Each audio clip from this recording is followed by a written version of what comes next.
Fuck me. So much hair. It's ridiculous. Hey guys, hope you're doing well. Today is another behind the scenes video of my latest release, Torii.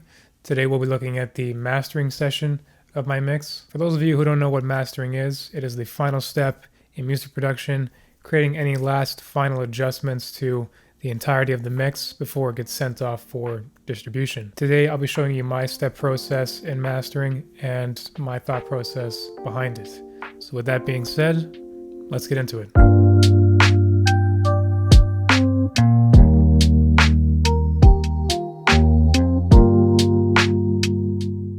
So here is my mastering session. We have 5 tracks here. Typically what I do is in my mixing session, I keep that separate from my mastering. That way I'm only focusing strictly on my 2 mix. In my mixing session, I actually have 2 plugins on my stereo output. I have the Fat Filter EQ and the VBC rack from Slate Digital. Both of these things aren't doing anything in the mix. The EQ has a low cut around 20 hertz, and the VBC, I have 2 compressors that are on, but they're not compressing anything at all. These plugins emulate analog hardware, so by their nature, they color the sound on its own. When I'm done mixing, I then turn those effects off, bounce my song, put it into my master session, insert those effects back on, and then that allows me to play with their settings in the master stage. Here I have 5 different versions of the song. This dates all the way back to February. Let's just play all these versions from where we were to where we are now, and then dive deeper into the plugins.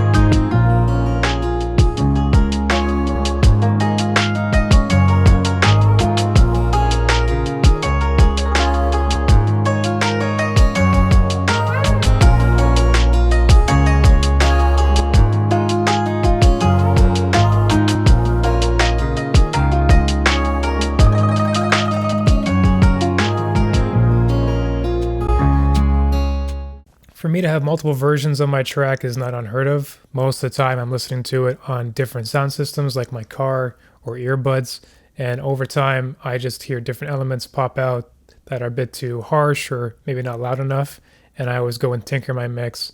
And in often cases I don't listen to it for a few days just to reset my ears. So the first thing I do in my master is actually go to my limiter first. Even though it's the last plugin in the chain, the limiter is going to be the deciding factor on whether it's going to make it or break your mix. If my limiter is compressing too much, I'm going to reach distortion. If I don't apply enough compression, it won't be as loud compared to other music. So initially, if we start from the very beginning, what I do is called gain matching. So I'll hold Alt on my gain, turn it up, and as I'm doing that, we can see my output is matching the same value in the opposite direction.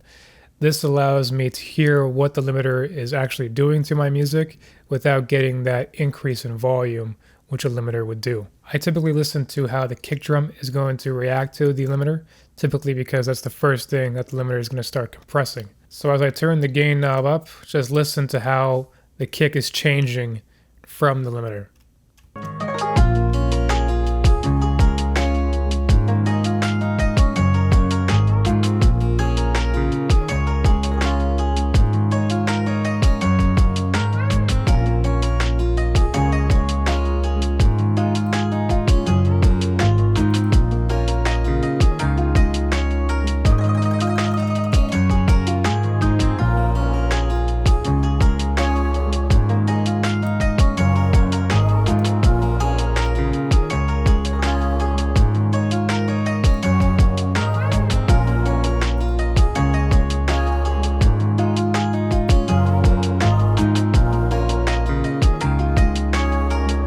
So you can see that as I push the limiter harder, you can hear the kick actually lose its transient and start to get some distortion. And as I back it off, we can kind of hear how we're losing a bit of tail end, mainly because of the attack and the release. When it comes to attack and release times, this can help decide how much transients we want to pass through our limiter, how much the kick is really going to be affected. Watch what happens when I have a very long release time with a very short attack time.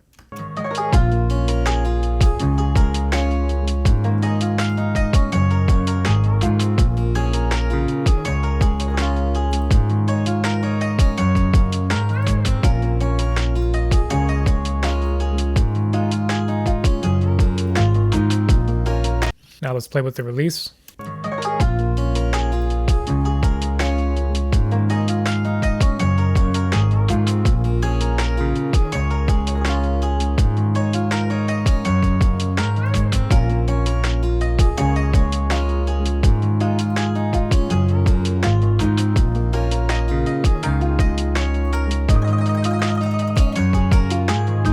So you can hear, even with a very short attack time and a short release time, we still lose transients from the kick simply because of how short that attack time is. Typically what I do, my attack time is always going to be around 1000 to 3000 milliseconds, and a release time roughly between 700 to 1000 milliseconds. So once I'm happy with my limiter settings, this is the settings that I stuck with in the end. I then just go to my output and change that to -1. The next thing I'll try and find is actually a reference track. Now, if you don't have a reference track, that's fine. I usually always forget mine as well. I use this plugin called Reference 2 by Mastering the Mix, and I'm using the reference The Seeker by Tenno off his EP, The Prophecy. Sonically, our tracks are very different. However, I use reference tracks just to check my low end. We can see on the bottom here, there's this frequency graph here, and there's this white line. Basically, what I'm looking for to see is the closer this white line is to 0, the more closer I am to my reference in a tonal frequency spectrum wise. So if I play my track,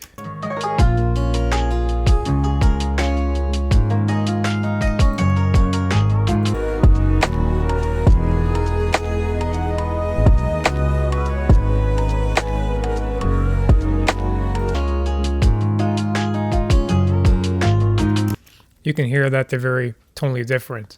However, I can isolate certain sections, and typically when I was doing this, I was checking for my sub-range, and we can see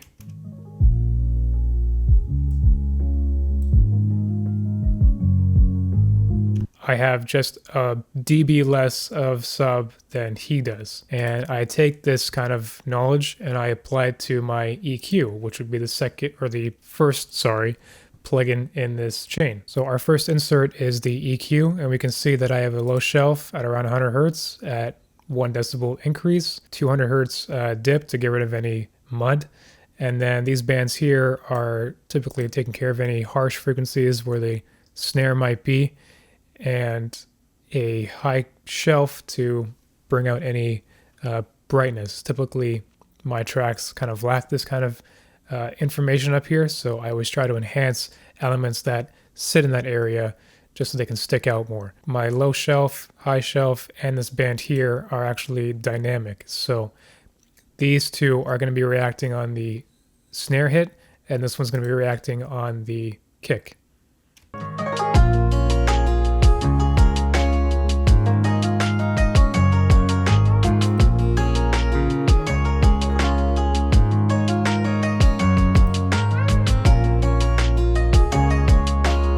And if we go back to our reference track, we will see that my sub-range is going to be pretty much on the nail here.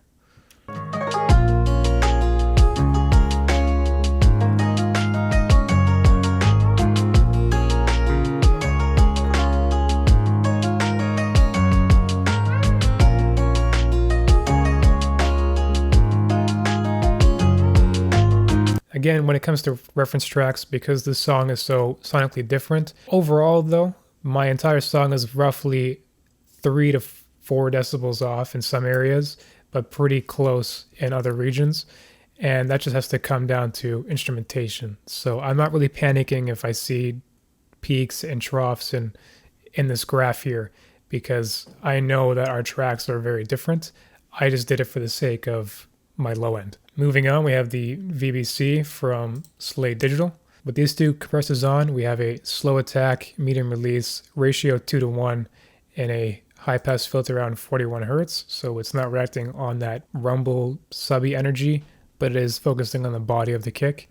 Then we have on the second a medium attack, medium to long release, ratio 2:1 again, and a high pass filter at 150 hertz. So this one's going to be reacting mainly on the snare versus the kick and low end. Overall, we're looking for mainly half a decibel or at most 1 decibel of gain reduction. I don't push for anything more than that. So that's what it sounds like on and off.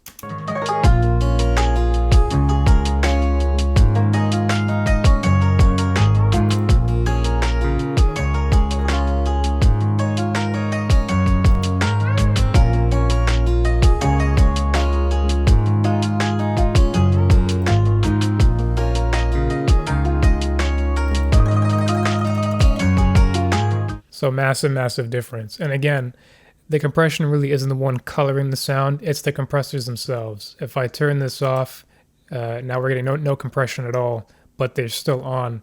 We still get that change in color from the track.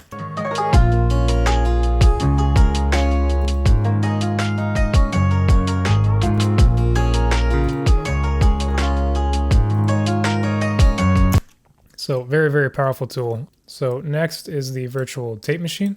We have 2 machine types to choose from, 2 tape types and 2 speeds. And then we can also drive the signal further into this plugin to get more saturation out of it. That's what it sounds like.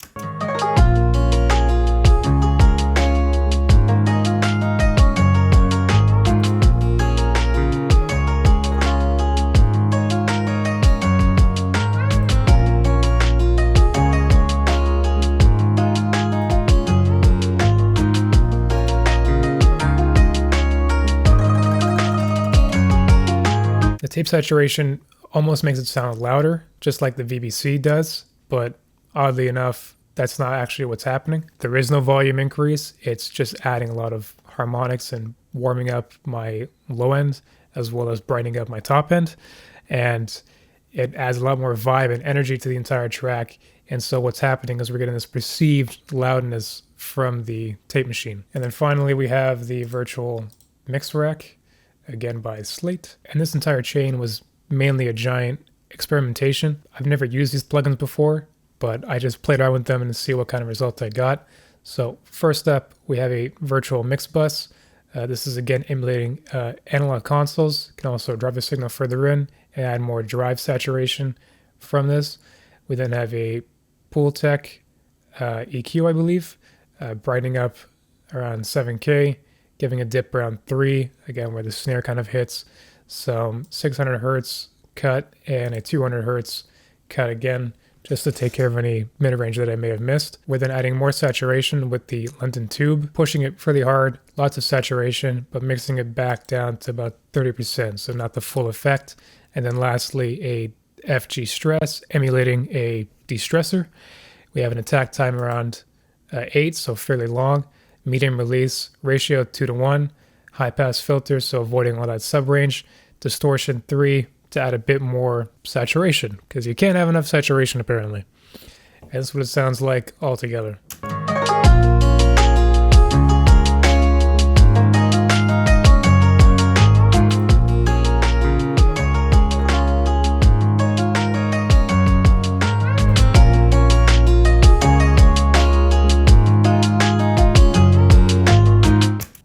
Now, you may have noticed a volume increase, and typically you shouldn't be doing that when you're mastering. Everything should be gain match, just like you would do in the limiter. That's coming from the FG stress.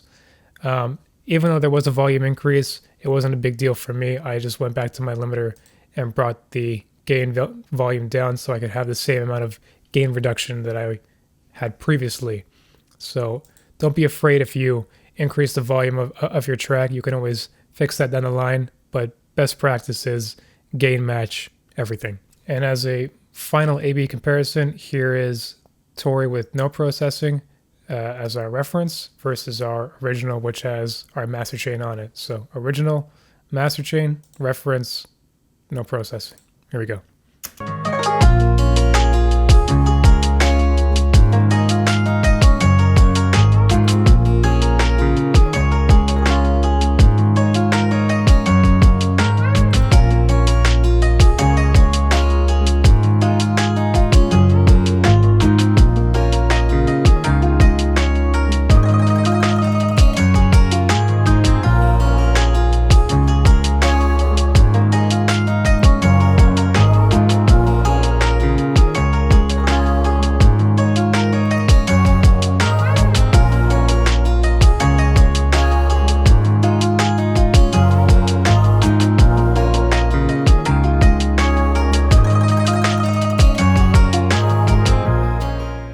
So I hope you found this helpful, or at least semi-interesting. If you have any comments at all, please leave them below. And until next time, guys, take care.